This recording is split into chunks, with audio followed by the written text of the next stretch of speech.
What's up, everybody, and welcome back to another episode of Pressure2Perform. We are your hosts. I'm Jordan, and with me is Jaden and Jada. So, before we dive in, we just want to make sure we say thank you to everybody who, for the love and all of the support that you guys have shown in our two episodes so far. Everything means so much to us. So, please continue to follow us and stay tuned with what we have next. So, today, we are going to be diving into something that every athlete faces, but not always gets talked about or that people even get to see outside of the sport. So, the mental side of the game, the identity shifts, and the pressure that comes with injury, expectations, and comparison. So, today's guest is someone whose journey speaks to that resilience on another level at all levels.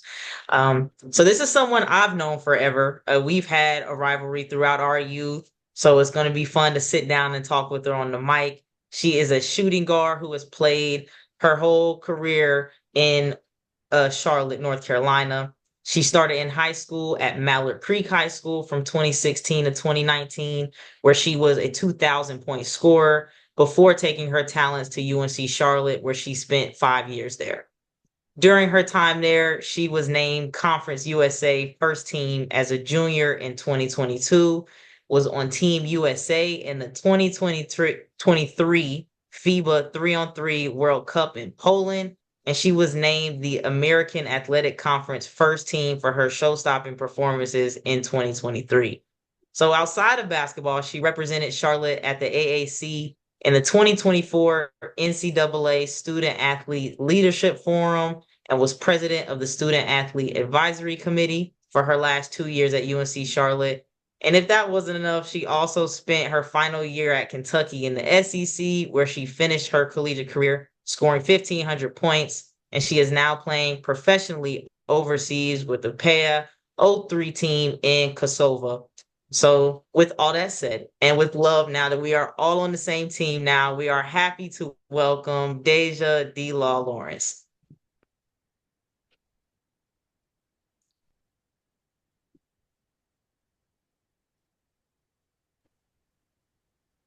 What's up, y'all? All Hello. right, what's up, Deja? What's up? How are you doing today? How's everybody doing today, actually? I'm doing good. Thank y'all for having me. First and foremost, just want to thank y'all for having me. So, Thank you course. for, taking time out of your schedule to do this. So we really appreciate that. Yes. We really appreciate Of course, of course. So to start, before we get into everything, we're gonna start off with a little game segment. Keep it light to start. We're gonna play um Would You Rather. So you okay. get two options, and then you gotta tell us which one you would rather do. Okay. Okay, so we're gonna start with one. So would you rather hit the game-winning shot or lock up the opposing team's best player to no points? Game winning shot. it. Fair. Facts. Hey, a no-brainer, right? Right. All right. So another note, would you rather get an ESPN highlight for getting, your ankles broken, get crossed up, or you missed the wide open game winning layup? Mm. Just cross me up. Cross me up. Hey, hey, drop me for real. Drop me. All right, bet. Would you rather drop 30 plus in a rivalry game or get a triple double in a random non-conference game? Triple double in a random guy. I've never gotten a Triple triple double? double. Yeah, I've never gotten a triple double. So that. Thanks. Yeah. Thanks. All right, and then the last one easy. Well, not really easy. Would you rather play with no fans in the stands, none, or shoes that ain't got no grip at all? Shoes ain't got no grip. Sorry, I hate playing in the dead gym. It's so boring. Be slipping and sliding around that court. Okay. Exactly. We experienced that with COVID too. We had to post cut out cardboard, but What? yeah, it's not a vibe at all. So That's crazy. those are actually some really good. All right, bet. All right, bet. Sounds good. Well, thanks for playing with us. So now we are going to get into the main topic of discussion. So we just want to hear about you. Tell us your journey, how you got into basketball, where your passion's from, all the stuff you've been through, like whatever you want to share. Go ahead and talk to us.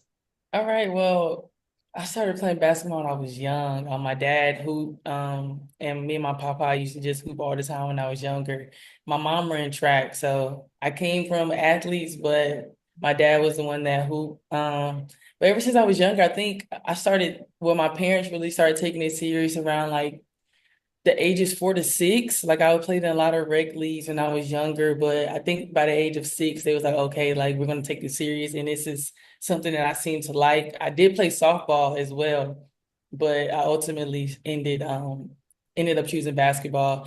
So just younger, I always grew up playing with my cousins. I grew up playing with some rough men, like in the hood, pretty much. So like I grew up playing in a court with carpet. So like if you look at my knees, I have a lot of court burn and all that just because I grew up playing in carpet. It's crazy. You know Ariana Smith, Jordan? Yeah, yeah, Yeah, yeah. yeah, like it was us two growing up. We'd be the only girls in the gym. So just us two growing up.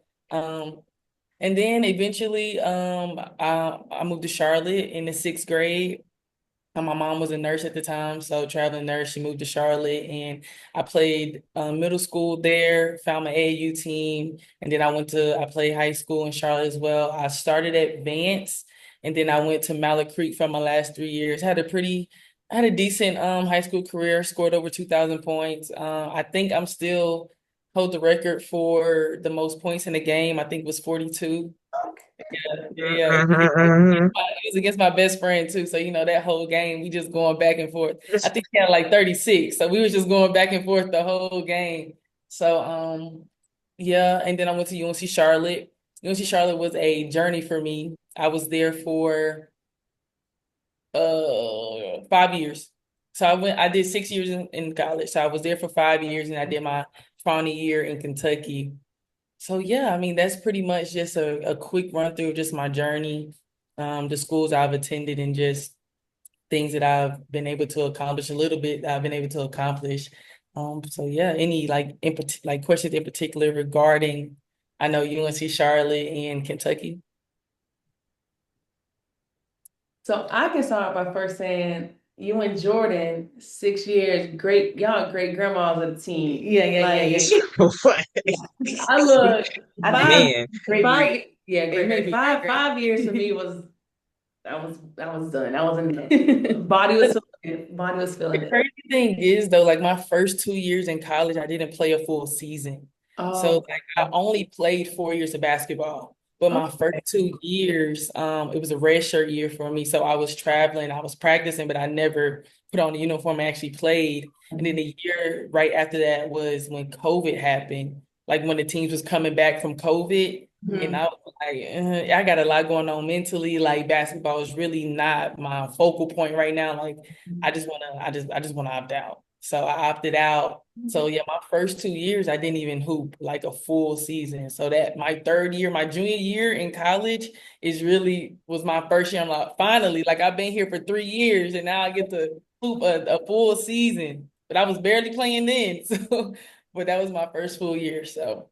but Okay. yeah, me and my teammate Georgia Amore, Kentucky, I think we were the oldest backcourt in NCAA last year. Yeah, because she was crazy. 2014. Wow. Wow. I be forgetting that people could have opted out during the COVID time. So I always forget that. Yeah. Yeah, yeah. The COVID time was rough, man. COVID was rough. And we really went through that. And I was just talking to my best friend the other day. I was like, COVID was really a thing. Like, we really went through that. And I was telling you guys, like in the doc, like my journey with COVID when I came back was just so unique because I didn't get vaccinated. Still haven't got vaccinated. Just personal reasons. It was no like clear reason. If they would have said, okay, Deja, you got to get it or you're not going to play, obviously I would have got it. But I kind of figured that it was going to be what it is today. Like Yeah. it was going to be considered as the flu eventually. Yeah. So that one year, that was my third year coming back. Well, my third year in school, first year coming back. I mean, I'm barely playing. I'm playing like 2 minutes a game. It was some games I wouldn't even put on my jersey because I knew what was up. And Yeah. like me and my coach did not have a good relationship at the time because I just felt like I don't want to say I felt like I was being discriminated against because of a choice of mine. And because I wasn't vaccinated, there were certain guidelines. So like Mhm. I wasn't allowed in our locker room. I couldn't go in the locker room at all. I had a separate visitors locker room, home and away. Well, no, just home, just home. Away, I was with the team. Every trip, I had my own room. I mean, I wasn't tripping about that, but it got late. But you know, I wasn't tripping on my own room. But by the end of the season, I'm like, dang, like I miss just having that, just somebody else. I had to eat by myself, so I always had to have a table by myself just to eat. Um, yeah, so that first half of the season for me was really rough because I'm like, I'm going through all this. And I just opted out for Exactly. all this. So now when I come back, I have to deal with this stuff. And I mean, I respect like the college, they have to protect their players, they stand at third. Like I definitely understand that. So once I really realized that, and during that time, I was like, yeah, I'm about to get my coach. I'm about to get her going. Like she can't do this and the third. Like I'm talking to any and everybody. And it got to a point I started bringing teammates along with me. Like I was really that negative person on the team. And it's just like, people didn't, even though I was still liked by the starters, like I still was cool, but it's just like there was also it was evident that I was being treated weirdly against too. Like it was one time I came into practice and none of the coaches spoke to me. Like it was so weird. And I was looking at them, I said, am I tripping? Or like I always ask for validation, not just for like the people that weren't playing as well, but also for the starters and that coaches have respect for. And I'm just like, y'all, like I need y'all to tell me that I'm not tripping. And Mhm. so like in the beginning of that, like, yeah, I took it personal. Like, you want to act this way? And I'm young, so I'm just like, okay, I'm about to just sit here. I'm about to do everything that I can to make it bad for you. Like, I'm gonna have fun. You feel me? Like, Like, I'm and gonna that give you a reason. I'm about to give you a reason. Yeah. would really give you a reason. Yeah. Like, when I say I was that energy vampire, and it was a group of us that was just like, they have their own set of reasons why they're upset. I got my reasons why I'm upset. So yeah, we would just be talking cash money. And then it got back to the coach, and we all had meetings like pretty much saying if I hear one more thing, your scholarship is stripped. Oh, That wow. that was my turning point. That was my turning point because I was like in that moment, okay, like this is what's happening. But like I kept saying to myself, like your current, I go by this quote, I love it so much. Your current circumstances is not your final destination. Sure. So like Mhm. I was like, I'm gonna do everything in my power that I can do to play. Like ultimately I'm here to hoop. I'm not here, to make friends. Like we here to do that. But like ultimately I got a scholarship to play basketball. And so I did everything in my power. I was doing extra workouts, extra lifts. I mean, I was doing extra workouts on away trips. I was like, bro, I'm going to play. Like it's not, I'm too good to be sitting on the bench. And I still had that confidence with me the whole time because after I sat out on my COVID year when I opted out, I was training, working out, working out, working out. So when I came back, my confidence is at the utmost high. And I'm like, I'm telling anybody, we can play right now. I'm talking to the starters, like, what's up? Like, we can lace them up right now. So it's just like I had that utmost confidence in myself, but I knew that I just needed to be a fit in her system. And Yeah. I think that's where a lot of players go wrong in college. That's why you see a lot of people transferring because you're going for the name and Mhm. you're not going for the fit. Like you have to be a good fit. So I was just like, Yes. whatever I have to do, I'm gonna do to get on the court. And by the end of that season, we also won our conference championship that year too. So by the end of that season, I was the sixth man. I was the first one off the bench. So I did a complete 180 that year. And ever since that year, my last 2 years at Charlotte, I had pretty decent years, first teams. We were able to play in two conferences. And so I was first team on both of those conferences. Me and my coach at that school, Coach Care, we have a great relationship now. At first, when we was both going through all that, it was rocky, but I mean, she took the time, she stayed patient with me, and I stayed patient with her as well. And we took the time to build our relationship to where it is now. We had a lot of leadership meetings. So because of her, and obviously my coaches at Kentucky, and one of my coaches that was with me at UNC Charlotte that came to Kentucky as well, I give a lot of credit to them, just my growth as a leader, not just a basketball player. So yeah, that 1 year in Charlotte really turned my whole career around because the route I was going, it was just negative. Like I was just really a negative person to be around. I look back, I'm like, if I was a teammate, I would not want to be around you just because like you're just negative. Like you're talking down on somebody that gave you an opportunity to play college, to go to school for free. So it's just like I take it, I'm not gonna say I regret it because I learned a lot. I learned a lot just from that 1 year, but it definitely that 1 year turned my whole career around, honestly. And it made me the person I am today. So Yeah, I love to hear that. I love to hear that. That, you were able to take that moment and then use it as a beneficial factor. So that's for what's sure. You can't be negative forever. Oh, it takes much energy to be negative. Right. It does, like, man. Be yourself and positive. So yeah, I definitely can agree with you on that. I'm just glad that that age I had the accountability as well to be like, look, I gotta be better. So Exactly, exactly. No, that's true. All right, so I do have a question. So this is going to be geared towards, you said you transferred or you redshirted your freshman year, and just like, what you went through throughout your collegiate career. Was there ever a time where you found yourself in like a mental slump? Because mental health carries a lot of stigma, especially in high pressure environments. So just can you share a time? Well, you kind of hit on a lot of it too, but a time where mental health was challenged, or where your mental health was challenged, and like what's something that you did learn about taking care of your mental health? yeah, I think for me, I go through up and down like slumps each year I was in college. So the very first was, you coming out of high school and you're it, and you get to college, you're like, whoa, it's a whole different game. So Yeah. that I could say that was my very first time, like, am I ready? Like, am I good enough for this? And then I had an injury.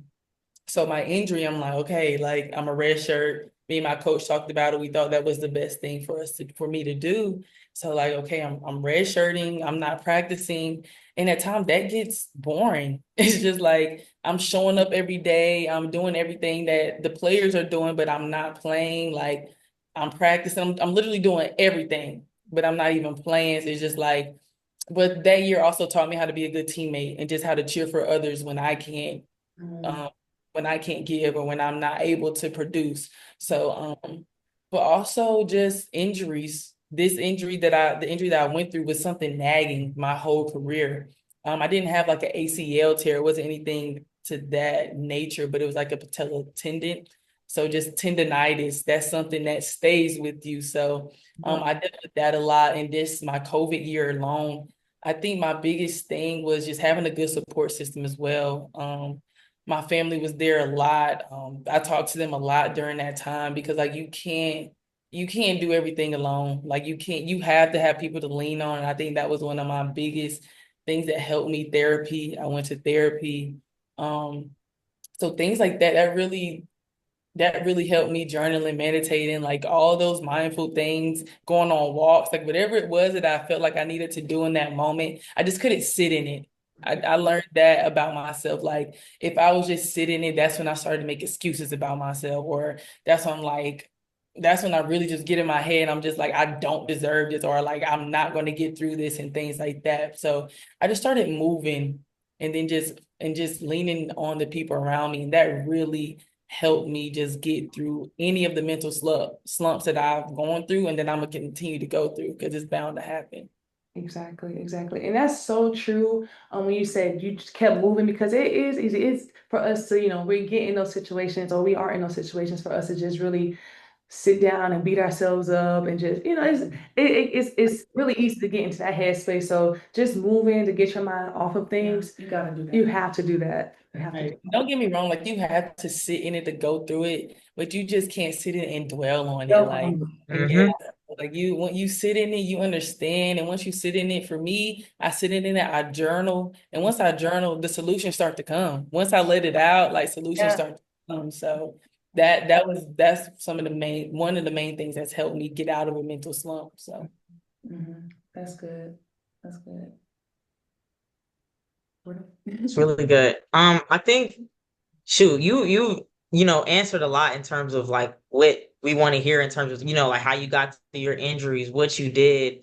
I think something that stuck out to me was like even your story with, like you said, with your coaches and the things you've been through, even getting out of your injury. Like with all of that, what can you say to people though, or like how can things be better for people who are going through the same thing, who may not have that same type of support system, who may not have like, like either people to lean on outside of, or like even coaches, like some coaches, they don't reciprocate that same energy, like are open to like helping you out again. Cause I've experienced coaches, all of mine, most of mine, that Yeah, like exchange and like changing things around would have never happened. right. So like, what can you say about that though? Like having the same mentality you have, even in a situation that's not like reciprocating that energy.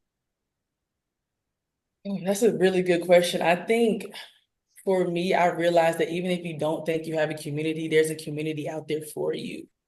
Like it may not be your coaches, it may not be your teammates, it may be people from a whole different department. Like I got close to our associate athletic director, my boss's boss.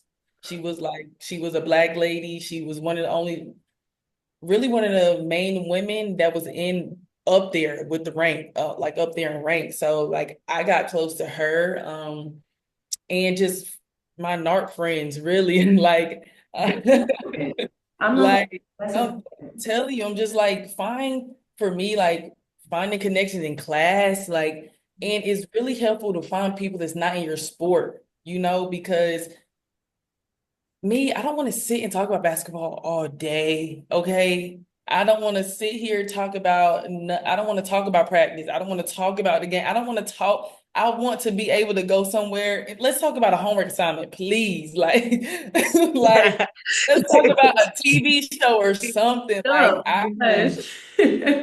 when you're in environments like that, when you leave, you do not want to be sitting in. You don't want people talking about it. Like, just Oh, exactly. So I would say just find people that's not in that circle, just because.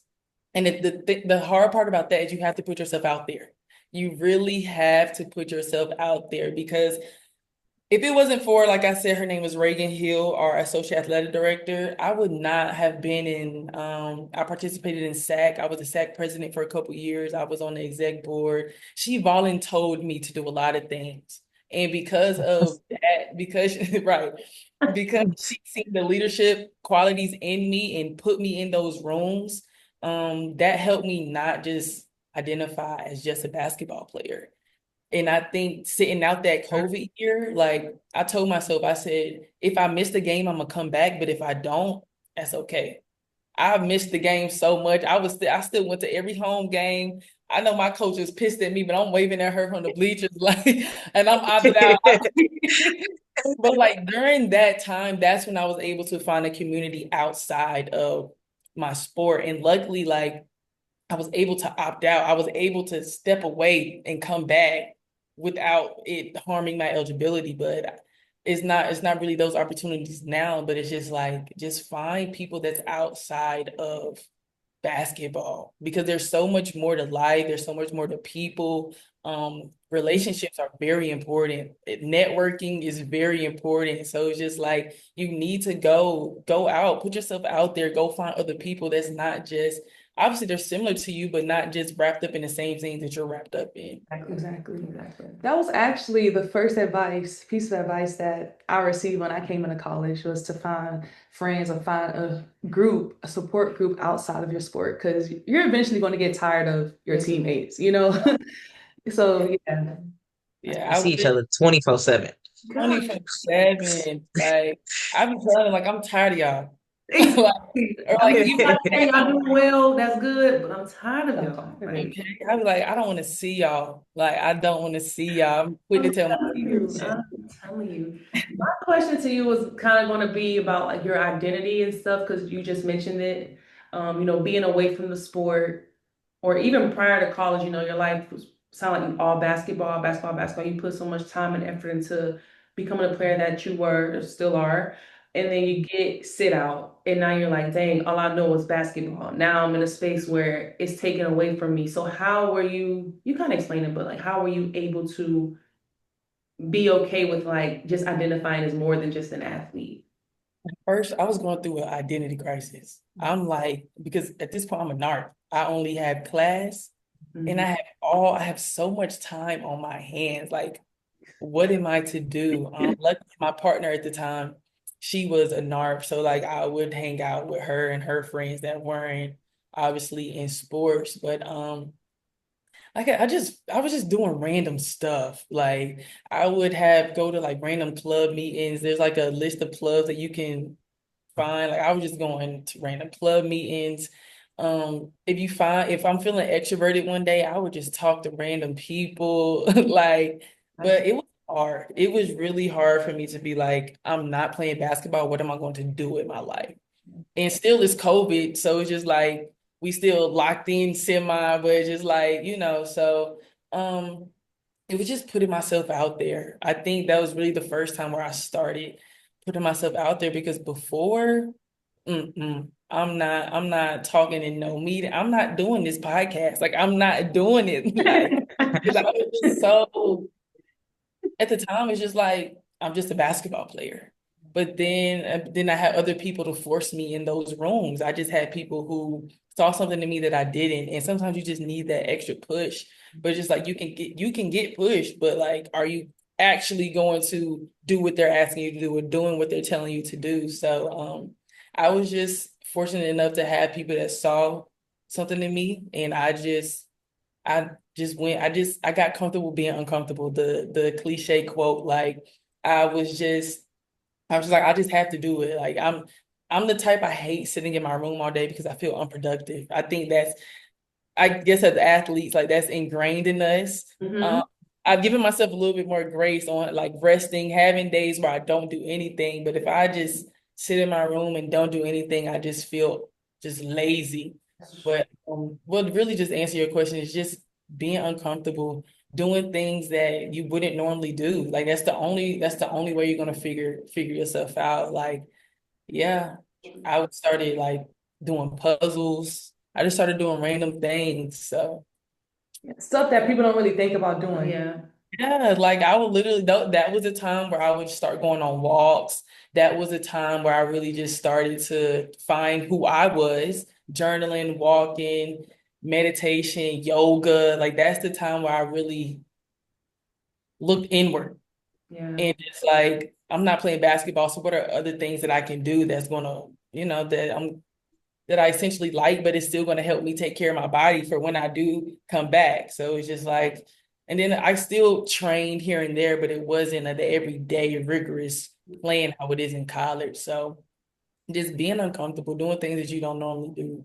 I would say like once a week, try to do something that you've never done and then go from there. That's great advice, especially for the younger viewers. For sure. You got to, because I used to paint. Excuse me, I used to paint a lot. I have so many canvases, and it was so therapeutic, and I do a lot too. So I definitely resonate with you on like finding that. You got to, you You have. have to. You really have to. And once you start doing that, that's when the community comes. Like once you start or like just doing things that you enjoy, that's when you start attracting other people that's similar to you. So Absolutely. Mm-hmm. Absolutely.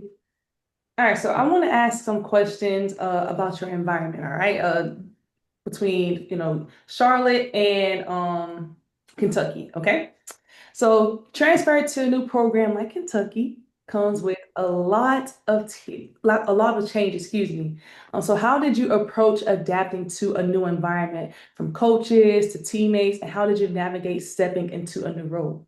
yeah, well, that's a whole funny story, just transferring colleges because I was huge on I've been at this college for this many years. Like I was big on that, big on not transferring.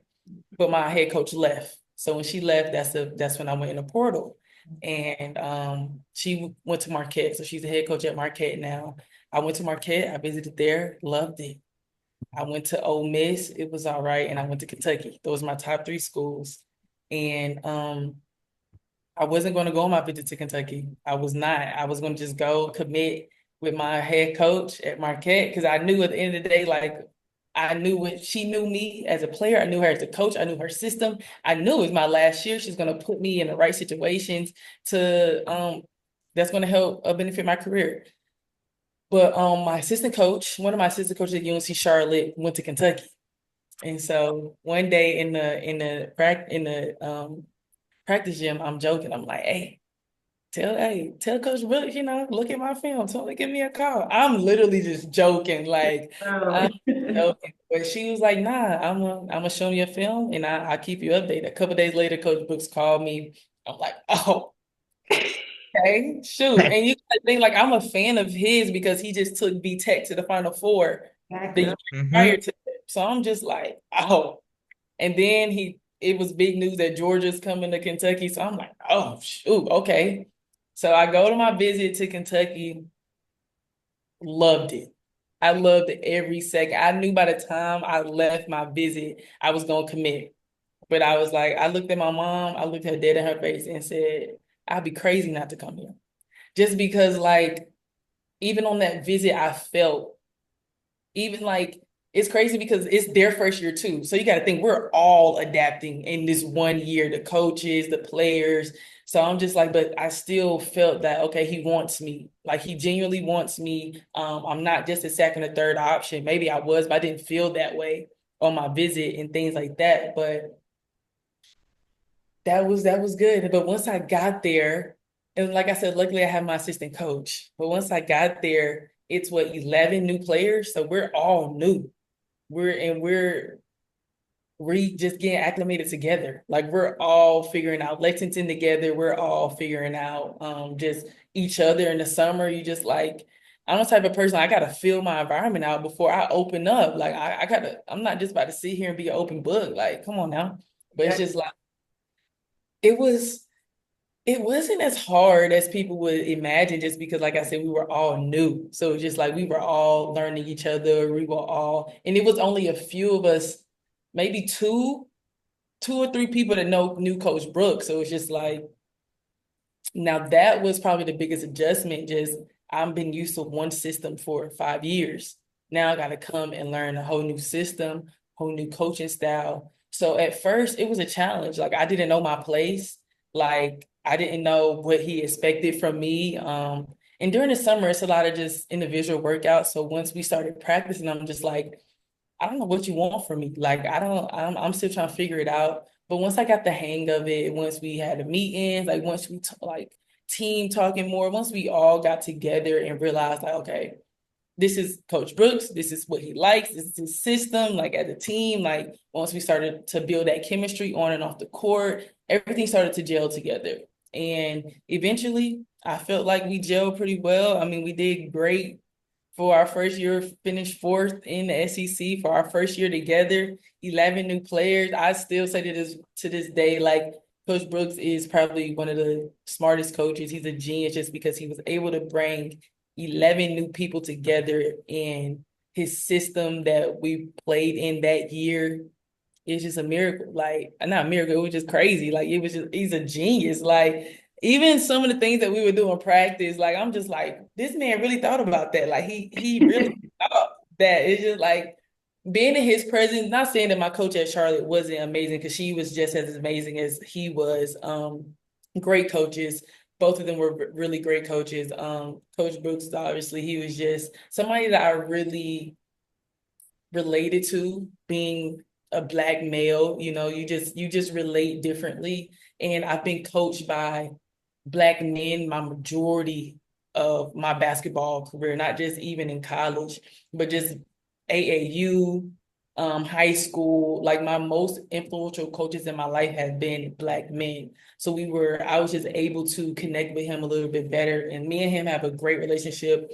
Off the court as well. I can call him anytime, right? Anytime, and just have a regular conversation. Does not even have to be about basketball. Like we can just sit and just talk. So I think us being able to build the type of relationship that we had in 1 year, it means a lot. And just that just shows to you that he's a great coach, he's a great father, husband. Like he treats all of his players like we're his kids. Like he has 12 new kids each year. So it's just like just being able, and you want to play for somebody like that. It was easy to play for him. It was easy for me to go dive on a ball. It was easy for me to just do the stuff he was asking me to do just because of the respect that I have for him, and just what he saw in me as a player and what he sees for me beyond basketball. So Mhm. Mhm. See, we can dive deeper on the coaches But you know, Oh, that's another segment. that's a Like, whole other I'm so episode. like, and it's crazy because my first coach at UNC Charlotte, I tell this to a lot of people. Like, I've seen her worst side and her best side. So it's just like, yeah, we can dive into it. It's just crazy. Like, coaches, man, coaching is hard. I'm just gonna say that for their sake. Like, coaching is hard. Like, they are, and to look at it from their side, like they're dealing with 18 to 22-year-olds who think we know it all. Like, and then they have families themselves. Like, some, to play devil's advocate, coaches don't get enough respect also. Like, but some coaches are just downright mean, evil. Like, I do stand true on that. And some coaches are just shouldn't be coaches. Now, Exactly. I haven't ran into a situation that bad where I'm just like, okay, like you're just horrible. Like, I don't even want to play for you. But I Hey, have Jordan. Shoot, sides of coaches. shoot. No, literally, I'm listening to you talk about your coach. I'm just like, man, saying to myself, man, must be nice. Must be nice. But Yeah, And and I don't realize how grateful I am for the coaches that I've had, especially Coach Brooks, until after I sit here and talk and people are just like, man, I wish I had that. I'm like, dang, I'm glad I didn't go right. through what you went through. So it's just like, I'm grateful. Like, I'm really grateful for my experience in the coaching that I've had in my college career. I love to hear that. I love that. I love that. All right, Jordan, you have another question before we dive into the second game?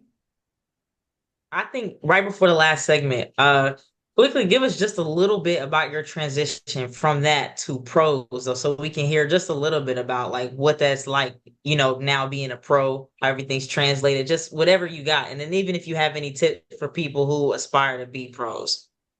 Yeah, I think my transition from Kentucky helped me a lot, just being able to adapt on the fly, but obviously it's a whole different country. So coming here, it's different. Again, it's a different game because it's the little things that's different. You're playing with a different ball. The gyms are not as updated.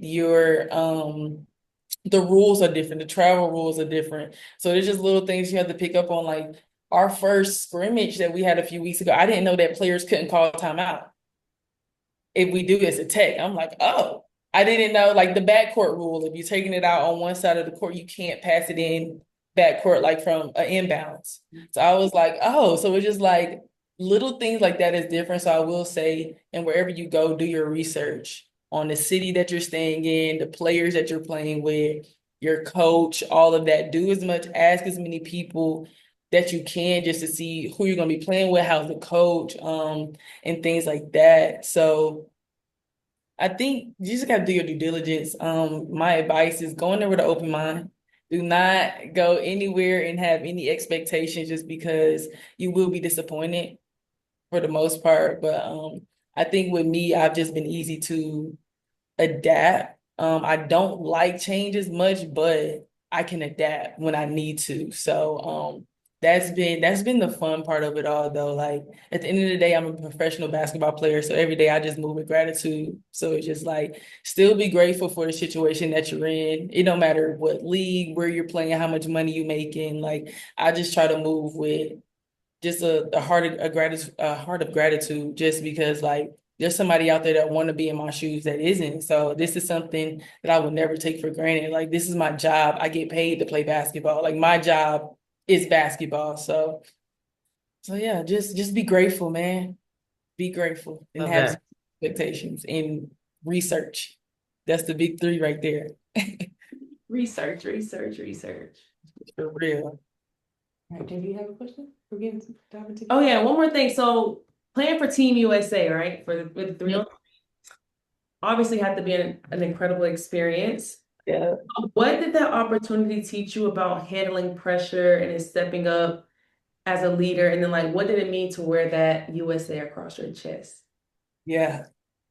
Well, 3x3 is a whole different ball game. Like, the rule, like, again, the ball is different, the rules are different. And it's just like, I think being able to play with Zaya Cook and Deja Fair, those are some of the top guards that ever played in NCAA. It's just like, wow. Like, I think something I learned from them is just the respect that they have for basketball. Like they do not take this sport for granted, and they do anything to play this sport. And something that it taught me just about leadership is like one of the rules in 3x3 is like we can't look at the coaches that's in the stands. So it taught me to be more player led. It taught us to, this is what we need to do. We need to make adjustments on the fly. So it taught me how to slow the game down and look at it from a different perspective and not just always as a player. Or just like, because every possession we're subbing and we only have a 12-second shot clock. And it also taught me how to move fast, but not in a hurry. Like, so I call it controlled chaos. Like you got to move, but it has to be controlled. So it's taught me like little minor things like that I can bring to 5-on-5. But just wearing that USA across my chest, oh my goodness, like it's something that I would never, ever take for granted. And I hope I get the opportunity to play 3x3 again because it's just fun. Like it reminds you of just playing outside. So just imagine playing with your friends just outside, just hooping. Like it brought that nostalgic moment just for me. But just being able to have a USA jersey with my last name on it, it means everything to me because not a lot of people will get that experience as well. So yeah, I think I had so much fun. We went to Poland and I had so much, that was my first time going out the country just for basketball, hooping. So yeah, I had so much fun. The food was different, but yeah, it was cool. Like I said, I would love to play 3x3 again. It's a whole different ball game, but it's so much fun. That's what's up. I love that. I love that. Man, to experience that, just to have that experience. Like, It was crazy, for sure. all right, so we about to move on to game number 2. All right. All right. This game is called Guess the Player. All right. The rules of the game are I'm going to give you 3 clues, all right, about a player, and you have to guess who it is. All right. Okay. Is it WNBA, NBA, college? So it's WNBA, college, and then it's one that has nothing to do with basketball at all. Okay. All right, so the first player. I was the first female athlete to sign an endorsement deal with Jordan, the Jordan brand. I played at the University of Connecticut and was drafted first overall in the 2011 WNBA draft by the Minnesota Lynx, playing only 8 seasons and becoming one of the best to ever do it. After leaving the league, I shifted my focus from basketball to criminal justice reform. Who am I? Maya. Hey, Mhm. right? 1-for-1 right now, all right? Second player, all right? I am from Australia and was the 6th overall pick in the 2025 WNBA draft. NBA star Russell You're Westbrook. already ready. I'm going to say it. Girl, G. Hey, we're like 2 for 2 right now. 2 for 2. Okay. Last one. This may trip you up. It won't. I'm pretty sure you'll get this one. All right. So I am from Compton, California. I have won more. This will give it away. More Grand Slam titles than any male or female. I go down in history as one of the best to ever do it. Who am I? Damn, Serena Williams. I I was about to say. was here. I was thinking of Sierra, like, dang, Serena and Venus. So I'm trying to like Combine the 2 names. Nah, that's cool. That's cool. I was 3 for 3. That's what I'm talking about. Solid 3 for 3. No, that was good. For 3. Okay. No, that was fun. I like that game. That was Nice. nice. That was really I felt like the clues, like you gave it away in a lot of them. Like, I did. Little Drafted by Minnesota. If you wouldn't have said the Maya Moore, the reform, I knew who it was, but the social reform really gave it away. But if you would have kept that out, it wouldn't have tricked me up because once you said Minnesota Lynx, I was like, okay. Exactly. That's what she kept that out too. Oh, but it's okay. 3 for 3. Nah, because that was a good one. Yeah, a little something to give it away. You know? I knew Georgia as soon as you said Australia. Dang. I already knew that was like gonna be an easy. Do that though, yeah. Maybe I should have started out with Russell Westbrook helped her dress for the orange carpet. No, I wouldn't knew that. Led with I that feel one. like anything about her, like any fact you would have given about her, I probably would have got. Oh, that's true. That's true. Yeah. Okay, you did really good. You did really good. Appreciate it. Let's go. Let's go. All right, so now we're going to dive into something a little deeper, all right? Something a little deeper, okay?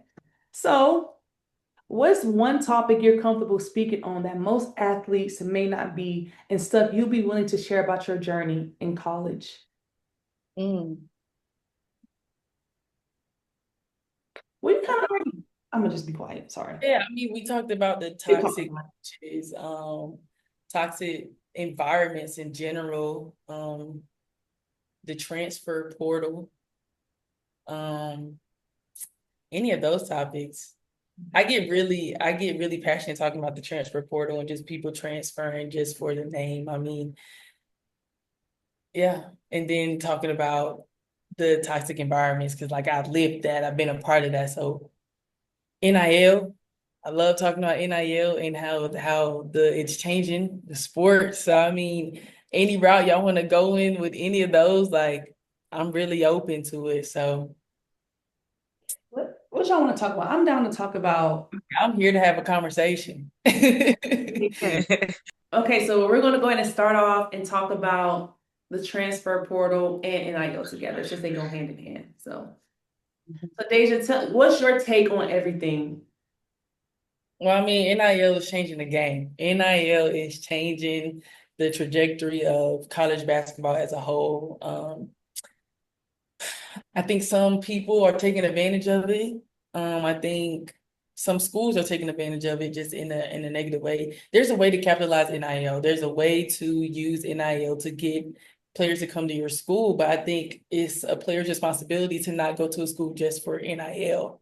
I think it's a business now. It's a business now. Like that's just what it is. Like college basketball is a business, but I think a lot of athletes have to remember your why.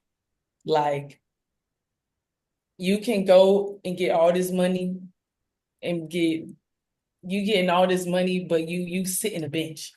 Thank you. Like what are you really there for? You know? I think that's something that I just don't like seeing right now. And like you have coaches out here that's you probably making damn near more than these coaches out here, but they're still showing up every day, putting their all in, and you just showing up for a check. So I think we have to put our priorities in check when it comes to NIL and just transferring for a check. Like, I don't think there shouldn't be any incoming freshman unless you're a top incoming freshman.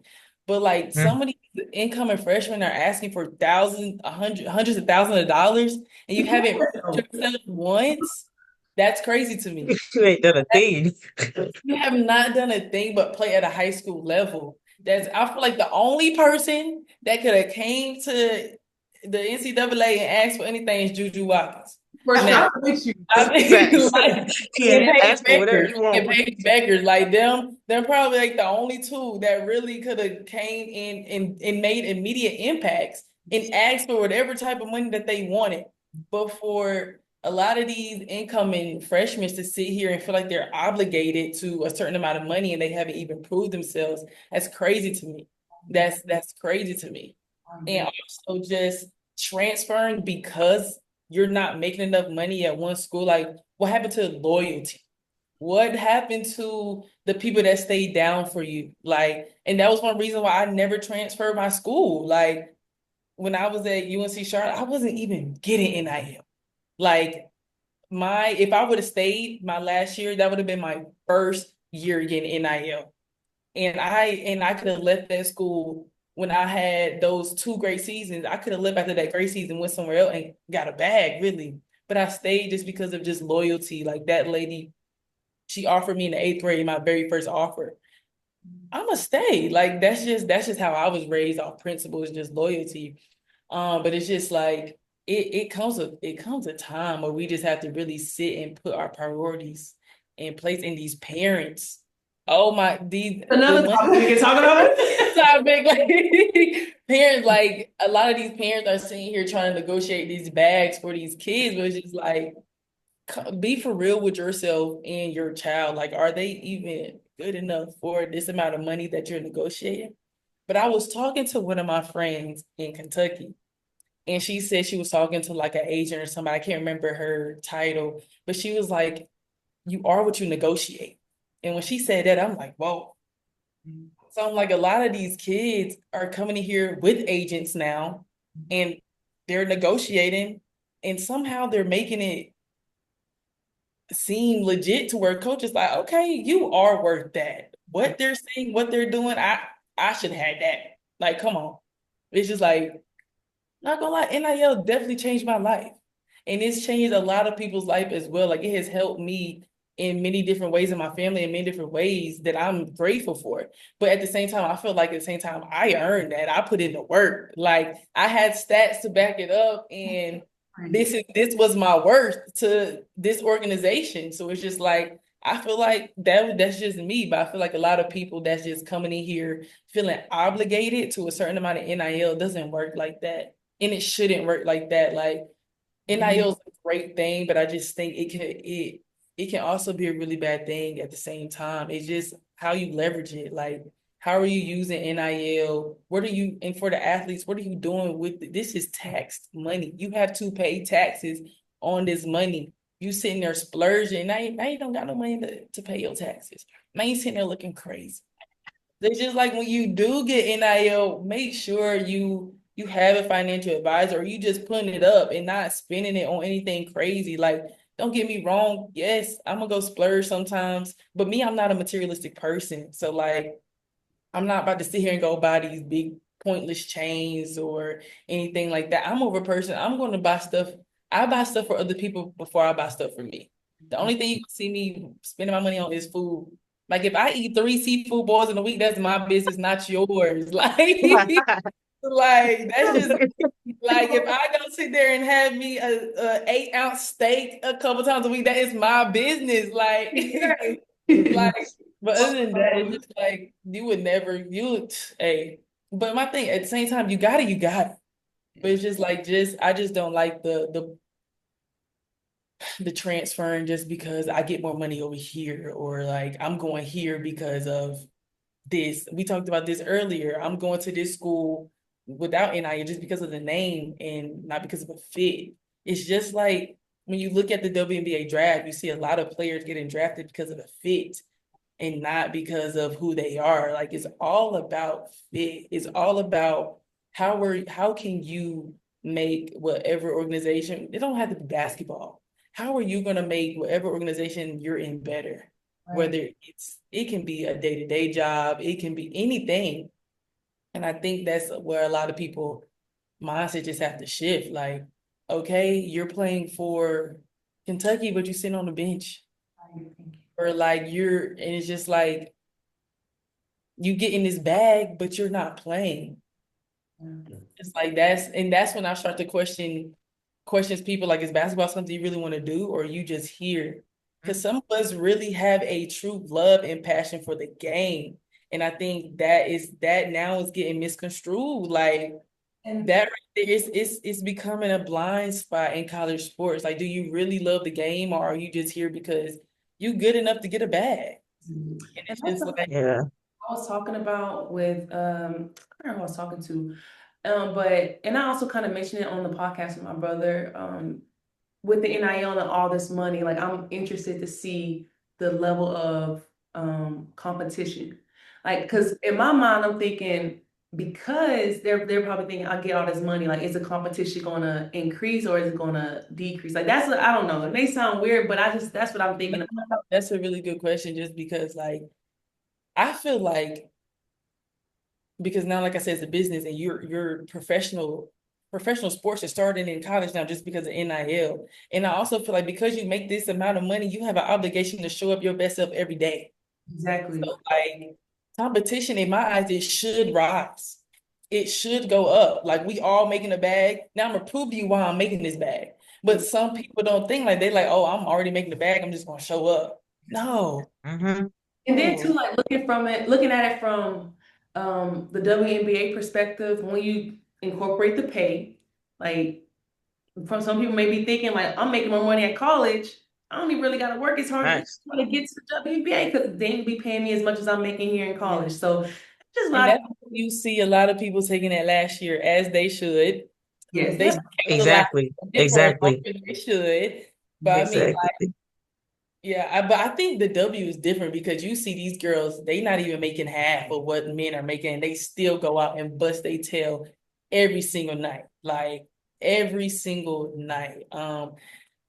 But yeah, I think NIL, man, it's great. It's a great, like we've been asking for this, but like you're also gonna start to see like the level of basketball just go down. I would say on the men's side, I feel like women, majority of us women are still gonna show up and do what we have to do. Sure. But I feel like on the men's side, like you watch the NBA sometimes, you're just like, bro, what is I don't going? even watch the NBA until the playoffs. Like You That's can watch it because what there's nothing to watch. like It's even college games, some like last year, I'm like, bro, what is going on? Like you see here making all this money, but like fundamentally, basketball wise, like IQ is not there. Like I'm just confused. Like Mhm.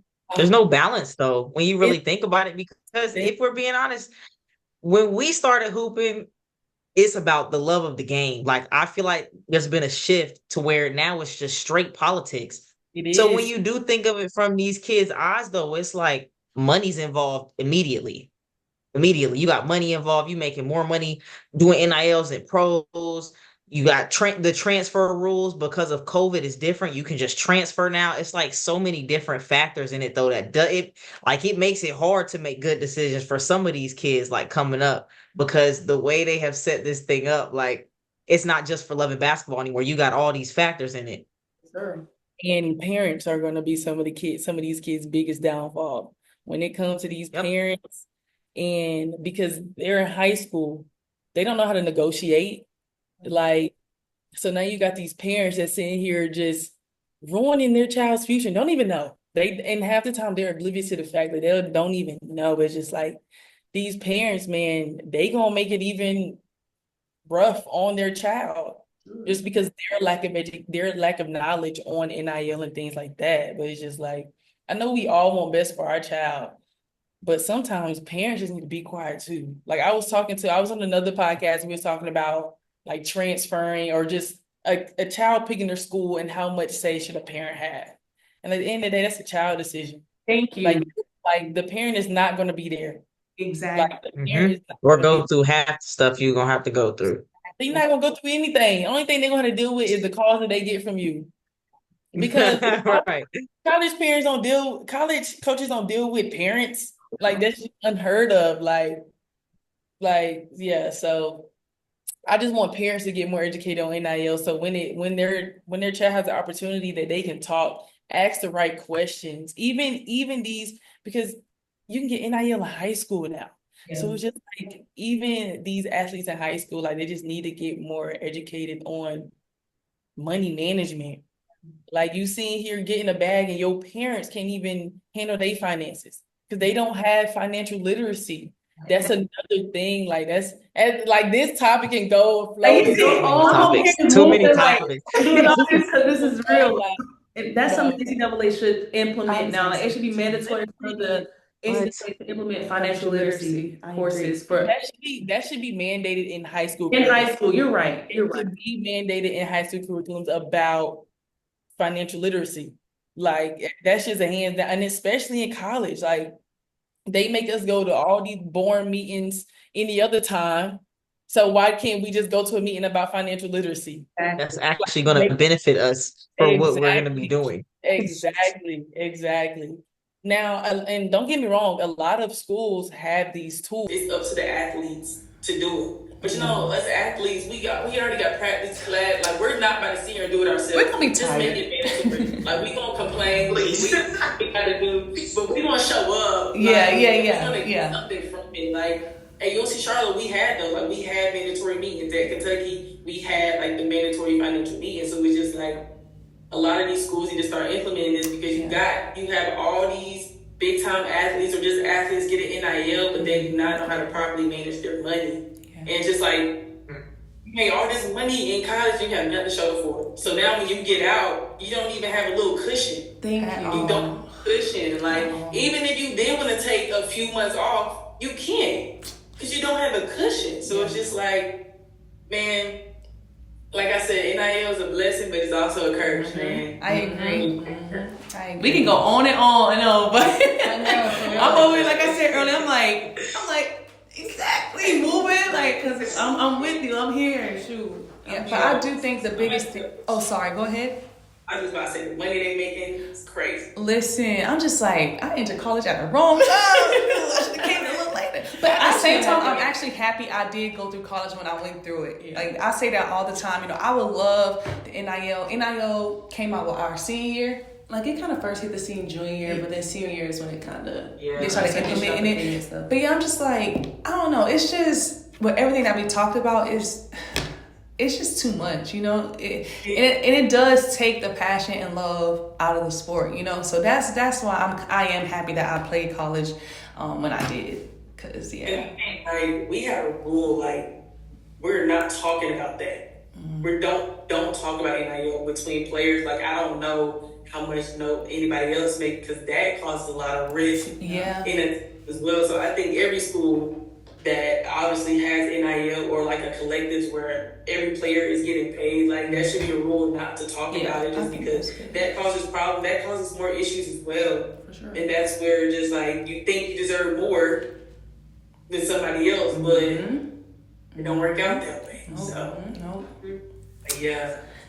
Yep. And not only that, too, this is my last thing I was saying about NIL, it also is affecting like coaches too, if you think about it, because you know, I'm out here recruiting this player. I may be a smaller D1 school, but I know for a fact that basically what we were talking about, this player fits in my system, but no, because of the name or, you know, the school's offering more money, it's just like I lost out on a player who I know will help me out, help this team get to, because of money. Yeah, get to where we want to go, all because of money. Like it is, and then once they get there, they're gonna regret it in the end. I know they're gonna regret it because they're gonna realize it, but it's gonna mess up a lot of like the recruiting and stuff too. So it's already had like don't get me wrong, on the men's side, a coach is about to retire because of NIL. It's just like it is really changing now. Instead of coaches just having to focus on basketball, now they have to sit here and figure out how much they're about to pay. Exactly. They have to split up. They have to split thousands and hundreds of thousands of dollars up between their players. They just can't. And that's the thing with coaches now. Like, it's not just about basketball anymore. No, it's not about. Now you have to put yourself out there to earn money for yourself, the program, and your players. So it's just like, I think NIL will ruin it for a lot of coaches, a lot of older coaches.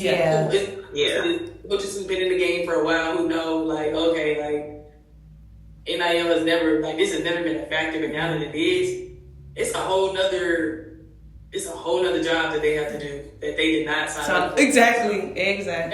This is not in my contract. I don't think I could ever be a head coach, just in a college level. It's so much that goes into it. Like, it's too much that goes into it. It's like, yeah, it is complex. It is complex. It's a headache. That's what it is. It's a headache. It is. Yeah. So, well, thank you for sharing your point. Like, everything you said, spot on. Like, I mean, appreciate that. I enjoy this. Like, I just like to have conversations. Like when you said earlier, like, I like casual scenes like this. I feel comfortable with y'all just talking and stuff like that. When stuff get too formal, I like to hold my tongue a little bit. So, but this was good. Thank y'all for having me. Continue to just build off and continue to just do what y'all doing. I love what y'all doing. Letting athletes like myself tell our stories and testimonies. So I wish you guys nothing but the best, nothing but success in the future. I'd love to come back in the future when y'all like. We'll go for another segment. Yeah. Well, when we done blew up, you know, we gonna bring you, but we gonna come back and spin the block with everybody. Y'all got NBA, WNBA. You got Serena, Maya Moore here, who was the 8th. Y'all got all everybody. We're gonna get there. We're gonna get there for sure. Yeah. And listen. You're the first. You know what I'm saying? You started out with us. You know what I'm saying? Like, you are helping us get to where we want to be at. So we got nothing but love for you. You know, this is my first time meeting you, so I can already tell good vibes and everything. Yeah. So I just really want to say thank you for sure. Yes, thank you. Y'all gotta come to Charlotte when I come back. I know Jordan is Charlotte, so we gotta link for real. Hey, we can make that happen. We gonna make that happen too. Yep. Okay, when I get back in the States, I'm gonna hit y'all up. Sounds good. Please do. Thank you so much. Enjoy the rest of your day. Good luck. Yes. You know, pros and everything. Yes. So good luck and thank you You guys again. so much. All right. Y'all have a good rest of the day. You too. You too. Thank you. too. All right. How y'all feeling? That was great. That was a great. That was some great conversation, great honest conversation. So that was awesome. Yeah, I feel so happy right now because it's just like we actually like that NIL conversation needed to be had. Yeah. Again, we just want to thank Dazia for hopping on the podcast. With that being said, we're gonna wrap this thing up. Continue to follow us and show us love. We appreciate every one of you who has been with us since episode 1. And we just pray that you all continue to stick with us. You know, feel free if you have any comments, if you want to be on the show, feel free to reach out to us via any of our socials, YouTube, Instagram. not YouTube. Why would I say YouTube? But you know, Instagram, TikTok, like YouTube is the most weirdest thing. But you can drop a comment in the YouTube, say YouTube. But you know, just if you want to be a part of the show, reach out. We would love to have you. Whether you were a former athlete back in the 90s, the upcoming, just let us know. We would love to have you on the show. With that being said, thank you so much for tuning into episode 3 of Pressure to Perform podcast. Y'all have a great rest of your day.